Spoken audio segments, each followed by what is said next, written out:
Olá a todos, eu sou Caio de Capua, criador e diretor do Cosmuseu, Museu Vivo de Culturas Ancestrais, e estou aqui para a nossa última conversa nessa Semana Nacional de Museus do IBRAM, participando então com a apresentação do Cosmuseu.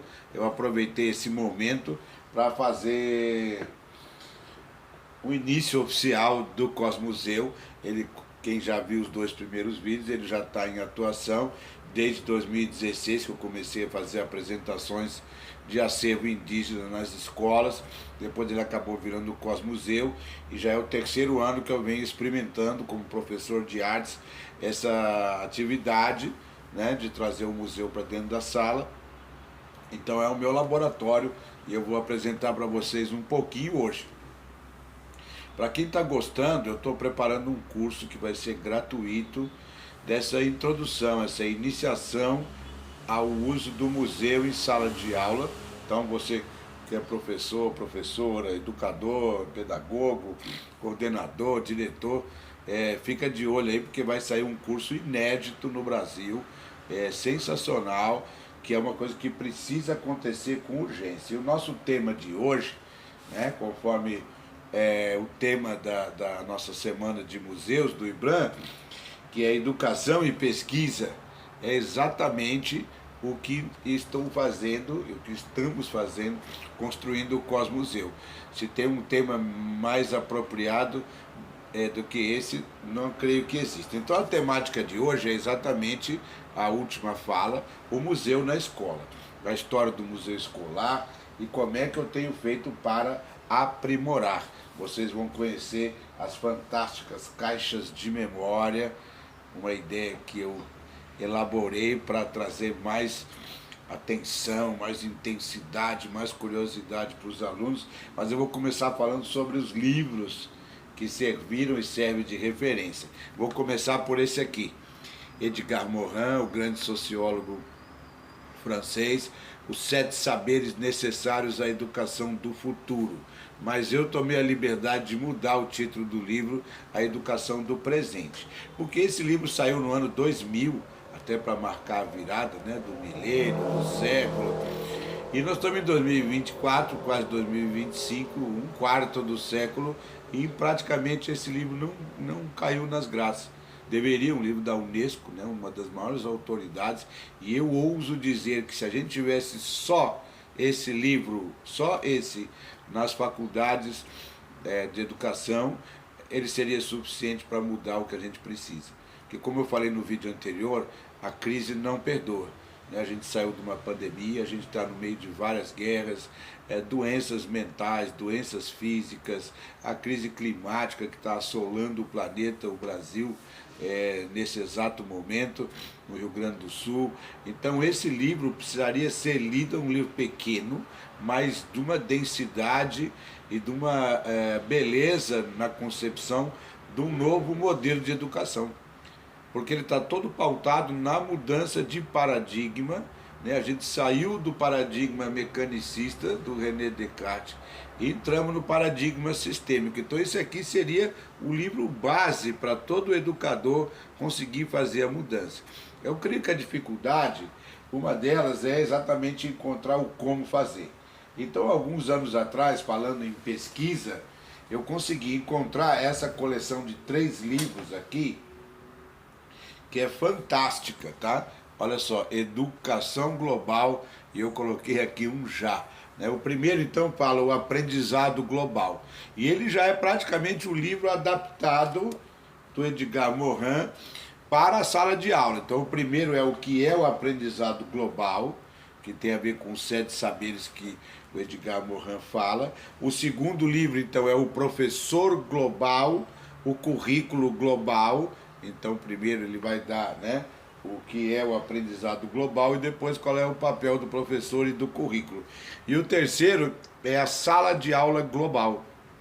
Então, apesar de serem 3 livros, como eu falei do primeiro, eu acredito que esses 4 livros por si só já daria todo o norte que a gente precisa para modificar.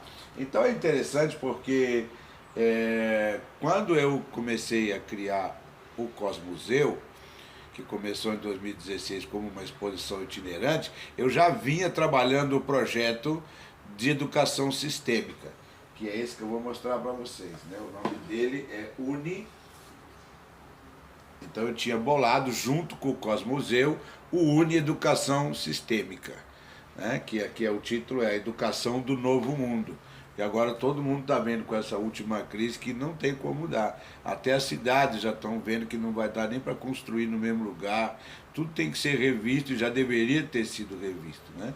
Mas a nossa dureza, nossa dificuldade de enxergar, nosso hábito de viver com um velho modelo nos faz impedir isso. Então, eu já estava criando, é um projeto que eu sonho desde 94, mas isso eu vou contar no curso que vai vir a seguir, e chegou um momento que o Cosmuseu e o UNI acabaram se juntando. Eu falei, puxa, é possível usar o Cosmuseu como elemento central de um projeto de educação sistêmica, que é a questão que os povos originários têm, que é o famoso cosmograma, né? O modelo de educação sistêmica, e vem vindo cada vez mais coisas interessantes. Só para vocês terem uma ideia, tá? Vou mostrar mais 2 livros, um agora e outro depois. Olha só, A Arte Perdida de Educar, e o subtítulo é assim: o que as culturas ancestrais nos ensinam sobre a criação de seres humanos felizes. Então é um livro, olha só, né, de uma doutora que percorreu vários lugares do mundo, mostrando como que as culturas ancestrais são importantes para a gente construir um mundo diferente. É como se a gente estivesse vivendo um renascimento, né? O renascimento que nós tivemos há 500 anos atrás, só que agora, em vez de ser pautado na cultura greco-romana, como aconteceu no outro renascimento, agora ele vai ser pautado nas culturas primárias, nas culturas ancestrais, originárias. E esse livro aqui é só um de vários livros que estão aí, cada dia mais os cientistas de todas as áreas, astronomia, geologia, biologia, psicologia, tudo sem imaginar, estão se voltando aos povos originários para aprender. Então, eu fico muito contente de ver que eu estou muito sintonizado e esse projeto vai realmente ajudar a gente a transformar a educação no Brasil. Agora, falando de educação museal, eu trouxe aqui a capa desse livro, que provavelmente a maioria das pessoas não conhece, que é A Função Educativa dos Museus. Esse livro foi escrito pela Berta Lutz, filha do Adolfo Lutz, uma mulher extraordinária que lutou e conseguiu a aprovação do voto feminino no Brasil. Ela foi referência mundial na Europa, na América do Norte, América Central, no mundo inteiro. E a Berta Lutz, ela, em 1932, ela viajou para os Estados Unidos e visitou mais de 50 museus para poder aprender essa questão do museu como educação. E ela escreveu esse livro na época e ele ficou 8 décadas parado. Agora, nos últimos anos que ressuscitaram o livro, e por isso que eu acredito que estou sintonizado também, que eu estou dando continuidade a esse trabalho da Berta Lutz, né? Os museus escolares. Olha que outro livro interessante também, né? É escrito pelo Paulo Roquete Pinto, outro grande ícone, né, da história do Brasil e modernizar o Brasil. Chama Museus Escolares o livro. Organização e preparação de museus escolares. Então, só para vocês conhecerem um pouco das referências que eu estou usando no projeto para fazer essa mescla, né, entre escola e museu. E, na verdade, eu quero que ela seja uma coisa assim, ó, o museu e a escola, né? Não é nem só esse entrelaçamento, é o museu penetrar no ambiente escolar para que a educação possa se transformar. Para isso, eu trouxe aqui um outro livro, o último que eu vou mostrar, depois eu vou mostrar as caixas mágicas de memória, que é esse livro aqui, ó, Estudando as Lições das Coisas.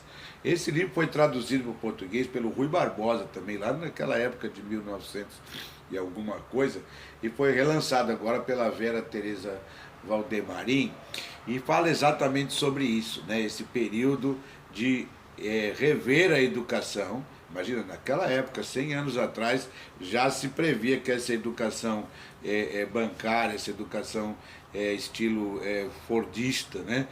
De aluno sentadinho na sala, 5 horas por dia, as matérias fragmentadas, sistema de nota, tudo aquilo que quase todos os grandes educadores refutaram e tentaram mudar, tem nesse livro um grande aliado, que fala exatamente como que estudar apenas por um livro didático, pelo quadro, por um projetor, seja o que for, é ineficiente. Precisa ter o objeto, precisa ter as coisas. Então eu vou ler só um pequeno trecho dele aqui, que eu gosto demais, que fala sobre essa questão, né, da importância do objeto. No capítulo 3, que chama Método de Conhecimento e Método de Ensino, ele começa a falar sobre o método intuitivo, instrumento pedagógico capaz de reverter a ineficiência do ensino escolar. E aí ele vai colocar uma frase importante também, né? Um modelo, né, que está exclusivamente pautado na memória, né, priorizando a abstração, né, e que valoriza a repetição em detrimento da compreensão. Esse é o nosso modelo de educação. E aí ele entra com a questão da importância das coisas. Olha aqui, ó. Os materiais didáticos difundidos nesse período, compreensões, as carteiras, aquela coisa, ele vai falar todo esse material, vai chegar aqui, né? Que tinha antes coleções, aros, linhas, tinha muita coisa antes, foi substituído, né, ao livro de texto para ser memorizado. Mas a chave para o ensino concreto, racional e ativo, né, denomina-se então ensino pelo aspecto, lições das coisas ou ensino intuitivo. Então, partindo lá para o elemento, eu vou mostrar para vocês, né, algumas coisas que eu criei. Isso aqui, olha só, é uma caixa de memória, né? Eu peguei, existem alguns museus no Brasil, São Paulo, no Paraná, que levam parte do acervo para as escolas, né? Eles têm um acervo móvel e também usam essas caixas. Eu já vinha fazendo, tá? Essas caixas fui eu mesmo que fiz. Eu me matriculei numa escola de arte que tem aqui na minha cidade, em São José, e fiz o curso, né, de pintura em madeira e eu criei. Então isso aqui, tá, na ótica da museologia, da educação museal moderna, é um objeto mediador. Ele vai fazer a mediação para despertar a curiosidade, para dar aula em cima dele do que tem aqui dentro. Olha só, vou mostrar para vocês. Aqui dentro tem uma pedra de obsidiana que poderia ser usada, né, na geologia e qualquer matéria, mas dentro da museologia, da arte e da cultura ancestral, é uma pedra sagrada dos povos do México, os astecas e os maias. É uma pedra que pertence, né, à visão, à percepção, né, ao deus Tezcatlipoca, que é o deus do céu, o deus noturno. E essa pedra, tem o espírito que eles chamam de fumegante, espelho fumegante. Através dela você consegue ver coisas, ver o futuro. E aqui então o deus, né, deles, que é simbolizado pela caveira, aqui uma pequena obsidiana, mas é uma experiência muito legal colocar isso aqui em cima da mesa e mostrar para os alunos, né, como que um mineral que para nós é uma coisa simples, na nossa educação puramente utilitária, de composição química, uma rocha magmática, ela passa a ser um elemento poderoso. E existe na história nossa, tá, o principal conselheiro da Rainha Elizabeth I utilizou um desses, um espelho de obsidiana negra, está lá no Museu Britânico, para ter a visão para a construção do Império Britânico. Está documentado. Então é uma coisa real, mas a gente aprende a respeitar o mineral além da utilidade dele e do puro conhecimento da sua origem e formação geológica. Então aqui está um exemplo, tá? Existem quase 50 dessas que eu fiz. E aqui tem outra aqui, olha só. Vocês vão ver que coisa linda que eu guardo aqui dentro. Isso aqui eu ganhei, né, do povo Guarani. Olha só, é o milho nativo. Olha que coisa linda, né? Porque tem muita gente que nunca viu. Os alunos ficam assim, uau, que fantástico, professor. E esse milho, então, eu uso para explicar, né, o Deus também lá do México, Escumané, que traz o milho para a terra e tem toda uma narrativa mitológica até o milho sair lá do México e vir parar aqui. Mas olha que interessante. Então você tem, né, aqui o objeto gerador, que vai gerar a discussão, a temática, e aqui o objeto mediador.